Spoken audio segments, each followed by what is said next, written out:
En este gráfico vemos la evolución del dólar, como podemos llamar oficial, el A3500, una vez que el gobierno salió del cepo que lo mantenía desde hace un montón de varios años atrás. Vemos que hubo una violenta suba desde niveles de los 1070 hasta 1200 y monedas. Y después hay una importante recuperación del peso, una caída del dólar con respecto al peso, que probablemente pronostique que en la semana se vaya a continuar. El blue ya venía con cierto impulso. Ese impulso arrancó a mediados de diciembre pasado, cuando testeaba los niveles de 1000 pesos, 1040 pesos, que lo llevaron después de toda la incertidumbre del mes de abril hasta niveles de 3375 pesos. Y a partir de que salimos del cepo se produjo una recuperación del peso, una caída del dólar hasta 1255.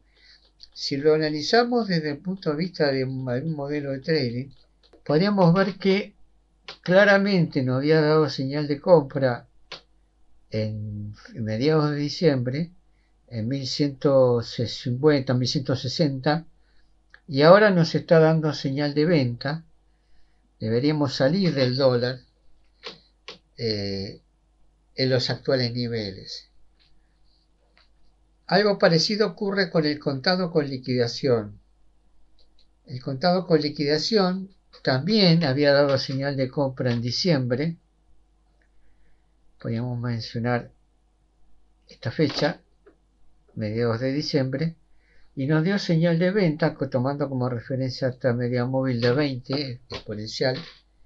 También apenas salimos del cepo, o sea que prácticamente la salida del cepo descomprimió al contado con liquidación, generando expectativas positivas respecto de este activo.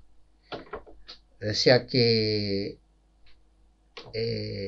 si bien el contado con liquidación y el dólar blue corrían por niveles diferentes al dólar oficial, podemos decir que los tres han reaccionado de la misma manera, y probablemente eso de que vamos a estar más cerca de los 1000 que de los 1400 que anuncia el gobierno sea posible que ocurra. Acá tenemos la evolución de el pase de los contratos de futuro ROFEX y la tasa de pase o la tasa implícita del futuro ROFEX a fines de febrero de este año.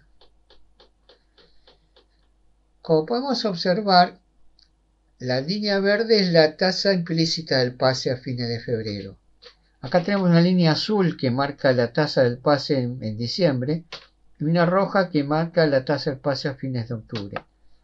Estaba, salvo vencimientos desde octubre en adelante, estaba la tasa del pase bastante por debajo de las otras, o sea que todo estaba se había generado una descompresión importante en los contratos de futuro ROFEX. Solo a fines de octubre se esperaba que hubiera alguna situación especial, como podemos ver con el pase mensual, un mes contra el otro, que entre septiembre y octubre se esperaba que y entre octubre y noviembre se esperaba que ocurriera alguna cosa que pudiera modificar esta situación que estaba viviendo el país con respecto a la paridad cambiaria. Muchos avisaban que esto era producto de que en esas fechas el gobierno decidiría la salida del cepo. Recordemos que el gobierno había anunciado que a fines de año, antes del año 2026 se iba a producir el cepo, pero dando a entender que esto podía ocurrir más bien hacia fines del año. Y teníamos, por lo tanto, octubre las elecciones y en noviembre ya tendríamos el espacio abierto o el campo abierto para poder salir del cepo. Todo ocurrió antes de lo previsto. Como podemos observar, si nos movemos hacia el 9 de abril, vemos que la situación es completamente diferente. La situación de presión sobre la paridad cambiaria llevó que la curva de pase, que sigue siendo la línea verde, estuviera muy por encima de las otras dos, los vencimientos a diciembre y a octubre del año pasado. Es más, si lo llevamos a fechas como el 14, como el 10, a ver, el 10 teníamos tasas nominales del orden de 188% para abril y 101% para mayo. O sea que evidentemente que el mercado ya sabía, estaba esperando que algo ocurriera en forma inmediata. Y bueno, eso evidentemente ocurrió.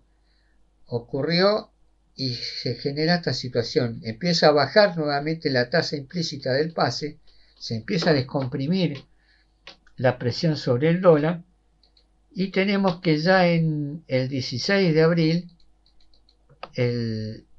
los vencimientos a corto plazo tienen tasas implícitas por debajo de las que teníamos en octubre y diciembre del año pasado. Solo hay una expectativa respecto de lo que puede ocurrir entre julio y agosto, que vamos a ver si después en el transcurso de la semana se descomprime esta joroba, ¿no? Si tenemos dos jorobas, la joroba anterior que teníamos entre octubre y noviembre, y tenemos una nueva joroba que se da entre julio y agosto. Vamos a ver si se descomprime en la semana, pero obviamente que el dólar ya está empezando a entrar en canales más normales y debería, la semana debería confirmarse esta situación, porque evidentemente implicaría que la salida del cepo ha sido una situación sumamente favorable para la economía y genere expectativas menos negativas con respecto a la inflación y con respecto a la expectativa del público inversor con respecto a la tasa de interés.